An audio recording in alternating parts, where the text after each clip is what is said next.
Halo Sobat ATR BPN, salam kenal dengan saya Budi Rustono, Asesor Sumber Daya Manusia Aparatur di podcast serial pembahasan kompetensi integritas. Bersama saya telah hadir narasumber Ibu Nunung Sofiati dan Bapak Danang Wijanarko. Apa kabar Ibu dan Bapak? Alhamdulillah sehat Pak Budi. Alhamdulillah sehat Pak Budi. Beliau ini adalah asesor sumber daya manusia aparatur ahli madya yang pada kesempatan ini akan berbincang-bincang mengenai seputar kompetensi integritas. Sebagaimana kita ketahui bahwa penting bagi peserta asesmen kompetensi manajerial dan sosiokultural untuk memahami kompetensi integritas. Tentu saja tidak hanya memahami definisi kompetensi integritas. Peserta penilaian kompetensi juga harus memahami indikator perilaku pada masing-masing level dari kompetensi integritas. Sehingga pada saat melaksanakan proses asesmen kompetensi manajerial dan sosiokultural dapat menunjukkan bukti atau eviden pada level tertinggi dari kompetensi integritas yang benar-benar dimilikinya. Ada 5 level dalam kompetensi integritas. Namun pada kesempatan ini kita akan bahas hanya sampai pada level ketiga. Sobat ATR BPN, untuk mengetahui lebih jauh apa kompetensi integritas tersebut, tanpa memperpanjang waktu, yang pertama, saya ingin menanyakan kepada Ibu narasumber, apa definisi kompetensi integritas yang dimaksud dalam kamus kompetensi. Kesempatan pertama saya berikan kepada Ibu Nunung Sofiati. Silakan Bu. Saya langsung saja ke definisinya Pak ya. Silakan, baik Bu. Baik, dalam Permenpan RB nomor 38 tahun 2017 di situ disebutkan bahwa definisi kompetensi integritas adalah konsisten berperilaku selaras dengan nilai, norma, dan atau etika organisasi dan jujur dalam berhubungan dengan manajemen, rekan kerja, bawahan langsung, dan pemangku kepentingan, menciptakan budaya etika tinggi, bertanggung jawab atas tindakan atau keputusan, beserta risiko yang menyertainya. Nah, dalam memahami kompetensi integritas ini, saya akan mengajak kita semua melakukan self-assessment, Pak, dengan memperhatikan indikator perilaku dari masing-masing levelnya. Demikian Pak Budi. Baik, terima kasih Ibu Nunung Sofiati. Tadi sudah menyebutkan definisi umum tentang kompetensi integritas. Barangkali Pak Danang bisa menjelaskan kompetensi integritas di level 1 seperti apa Pak Danang? Baik Pak Budi, terima kasih. Nah, di level 1 ini pada kompetensi integritas ini cukup menarik ya Pak Budi ya. Yeah. Jadi dia tuh mampu bertindak sesuai dengan nilai, norma, etika organisasi dalam kapasitas pribadi. Jadi masih dalam diri dia sendiri nih Pak Budi. Di mana di indikator level 1 itu dia bertingkah laku sesuai dengan perkataan atau berkata sesuai dengan fakta. Nah, untuk indikator yang selanjutnya adalah melaksanakan organisasi dalam lingkungan kerja sehari-hari pada tataran individu atau pribadinya. Nah, pada level indikator yang ketiganya adalah tidak menjanjikan atau memberikan sesuatu yang bertentangan dengan organisasi. Jadi bisa dibilang salah satunya mungkin bisa mendahulukan introspeksi terhadap diri sendiri daripada melihat kesalahan orang lain Pak Budi ketika berhadapan dengan kesalahan atau kegagalan dari orang lain itu sendiri. Atau juga bisa melakukan hal-hal yang sesuai dengan yang diperintahkan dari pimpinan nih. Yang diinstruksikan dari pimpinan karena adanya penugasan dan pengawasan dari otoritas yang lebih tinggi. Itu Pak Budi untuk level 1 di kompetensi integritas itu sendiri. Baik Pak Danang, tadi di level 1 ada 3 indikator perilaku Pak Danang ya. Betul sekali. Baik, selanjutnya mohon penjelasan deskripsi pada level 2 dari kompetensi integritas beserta indikator perilakunya. Silahkan Bu Nunung Sofiati. Baik, terima kasih Pak Budi. Tadi di level 1 disebutkan oleh Pak Danang, jadi cakupannya masih pada diri sendiri. Kalau di level 2 ini sudah menyangkut orang lain atau pihak lain, ya itu pembedanya Pak. Bedanya diri sendiri di level 1, Betul. yang di level 2 terkait dengan pihak lain. Baik, Bu. Ya. Silakan, Bu. Nah, di sini deskripsi level 2 itu mampu mengingatkan, mengajak rekan kerja untuk bertindak sesuai dengan nilai, norma, dan etika organisasi. Dengan ada 3 indikator Pak di dalamnya dan sama berarti ya? Sama. Dan kadang-kadang di dalam satu indikator tuh ada 2 gitu Pak, ada 2 gitu ya. Masih ada 2 di masih dalamnya. menyertainya. Misalnya nih Pak, di indikator 21 itu mengingatkan rekan kerja untuk bertindak sesuai dengan nilai, norma, dan etika organisasi dalam segala situasi dan kondisi. Dan mengajak orang lain untuk bertindak sesuai dengan etika dan kode etik. Yeah. Jadi di sini bukan hanya mengingatkan Pak, tapi juga dia mengajak orang lain untuk bertindak sesuai dengan etika. Yeah.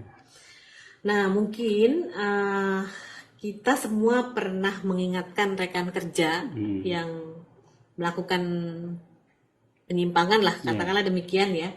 Namun di sini ada penekanan dalam segala situasi dan kondisi. Apakah kita dalam segala situasi dan kondisi selalu mengingatkan rekan kerja untuk bertindak sesuai dengan nilai, norma, etika organisasi, dan mengajak orang lain untuk bertindak? Itu yang saya maksud dengan marilah kita memahami kompetensi integritas ini dengan melakukan self assessment terhadap diri kita sendiri. Yang indikator yang kedua Pak, itu menerapkan norma-norma secara konsisten dalam setiap situasi dan kondisi pada unit kerja terkecil atau kelompok kerjanya. Nah, apakah kita secara konsisten dalam setiap situasi menerapkan norma-norma pada unit kerja? Penekanannya adalah konsisten dalam setiap situasi dan batasannya masih dalam unit kerja.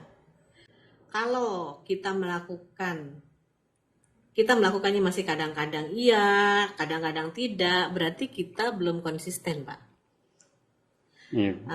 Yang indikator yang ketiga, memberikan informasi yang dapat dipercaya sesuai dengan etika organisasi. Apakah kita memberikan informasi yang dapat dipercaya sesuai dengan etika organisasi, menyampaikan informasi sesuai dengan data dan fakta yang sebenarnya? Di sini harus difahami ada etika organisasi terkait dengan penyampaian informasi. Ada informasi yang boleh disampaikan, ada juga informasi yang tidak boleh disampaikan. Itu penjelasan dari level 2, Pak. Baik, terima kasih Bu Nunung Sofiati. Tadi dijelaskan mengenai level 2 ya Bu ya. Ada 3 indikator perilaku yang telah jelas agar peserta penilaian kompetensi itu memahami. Kepada Pak Danang Wijanarko, mohon penjelasan deskripsi level 3 dari kompetensi integritas beserta indikator perilakunya Pak. Silakan. Baik. Pak Danang. Di level 3 ya Pak Budi. Ya. Jadi level 3 ini dia mampu memastikan menanamkan keyakinan bersama agar anggota yang dipimpin bertindak sesuai nilai, norma, dan etika organisasi dalam lingkup formal. Nah, adapun indikator di level 3 ini adalah memastikan anggota yang dipimpin bertindak sesuai dengan nilai, norma, dan etika organisasi dalam segala situasi dan kondisi. Nah, indikator selanjutnya adalah mampu untuk memberikan apresiasi dan teguran bagi anggota yang dipimpin agar bertindak selaras dengan nilai, norma, dan etika organisasi dalam segala situasi dan kondisi. Nah, indikator yang terakhir adalah melakukan monitoring dan evaluasi terhadap penerapan sikap integritas di dalam unit kerja yang dipimpin. Jadi level 3 ini setara dengan unit kerjanya Pak Budi. Adapun di kehidupan sehari-hari bisa semacam kayak memegang norma, etika, kode etik sebagai nilai yang diyakini kebenaran dan harus dijalankan Pak Budi di unit kerjanya. Atau bisa juga dengan menyatakan pendapat secara asertif atau berani terbuka, tapi tanpa menyinggung perasaan orang lain untuk mempertahankan konsistensi atas norma dan etika yang berlaku dalam organisasi itu sendiri Pak Budi. Itu yang level 3 dalam kompetensi integritas Pak Budi. Baik, terima kasih Pak Danang Wijanarko. Itu tadi di level 3. Jadi di tiap-tiap level itu ada masing-masing ada 3 indikator perilaku ya. Demikian tadi penjelasan deskripsi kompetensi integritas dalam kompetensi manajerial. Sebelum kita tutup, barangkali ada kiat dari para narasumber agar ASESI ini bisa lebih sukses dalam melaksanakan atau mengikuti kegiatan asesmen kompetensi manajerial. Yang pertama dimulai dari Ibu narasumber, Ibu Nunung Sofiati. Silakan Bu. Ya, terima kasih Pak Budi. Ini mungkin juga bertanya-tanya ya. ASESI itu bertanya bagaimana sih cara saya itu sukses dalam dalam asesmen itu. Kalau menurut saya sih mungkin begini Pak, yang dikatakan sukses itu adalah bahwa ASESI itu mampu menunjukkan level perilakunya dia yang tertinggi gitu. Jadi dengan demikian itu dia dinyatakan memang memenuhi standarnya atau bahkan bisa melampaui dari standar yang ditentukan. Terus juga ada beberapa catatan yang mesti diketahui oleh ASESI ya dalam penyiapan pelaksanaan kompetensi. Yang pertama, memahami maksud dari asesmen kompetensi itu sendiri. Jadi dia bisa mencari referensi atau mencari informasi nih, ini untuk penilaian kompetensi atau pemetaan gitu kan Pak ya. Yang keduanya, level yang harus dipenuhi oleh masing-masing jabatan sehingga ASESI itu harus tahu standar kompetensi jabatannya Pak. Terus catatan lainnya mengenai metode dan instrumen asesmen. Jadi dia sudah menyiapkan diri, kira-kira dia punya gambaran nanti dalam melakukan asesmen itu dia mau menggunakan instrumen apa saja gitu. Iya, dia mungkin bisa punya mencari informasi dulu. Kan kita banyak tersedia ya dari media sosial itu. Jadi bisa jadi misalnya menggunakan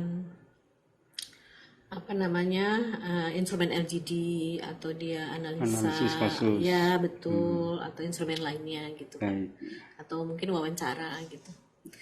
Menurut saya itu saja Pak, dari saya Pak. Baik, terima kasih Ibu Nunung Sofiati. Untuk selanjutnya Pak Danang Wijanarko Pak, silakan. Ya, kalau saya sih menurut pengalaman yang saya perhatikan ya dalam penilaian kompetensi.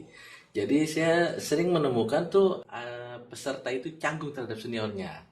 Dalam suatu simulasi dia canggung, jadi dia cenderung tidak mengeluarkan, tidak mengeksplor kompetensi dia. Jadi dia lebih condong memberikan kesempatan seniornya lebih dahulu. Sebenarnya menurut saya itu tidak perlu. Jadi menurut saya lebih baik menunjukkan kemampuan dia dalam suatu simulasi itu tanpa canggung terhadap seniornya seperti itu. Jadi itu canggung senior itu merupakan jadi batasan bagi dia untuk bisa mengeksplor Pak Budi terhadap kompetensi yang dia punya. Itu Pak Budi. Terima kasih. Dari penjelasan narasumber dapat saya simpulkan bahwa level 1 itu cakupannya diri sendiri, level 2 terkait dengan tim kerjanya, dan level 3 menyangkut unit kerjanya. Dalam memahami kompetensi integritas, saya mengajak kita semua melakukan self-assessment dengan memperhatikan masing-masing indikator perilaku. Kami mengucapkan terima kasih kepada narasumber yang telah menyampaikan materi dan Sobat ATR BPN yang telah menyaksikan serial Bincang Asesor seputar kompetensi integritas. Sampai ketemu pada serial selanjutnya. Jangan lupa untuk like, komen, dan subscribe Sobat ATR BPN. Wassalamualaikum warahmatullahi wabarakatuh. Salam sejahtera buat kita semua. Salam sehat, sampai jumpa. PPSDM Road to Korpu. PPSDM mencetak SDM muda unggul.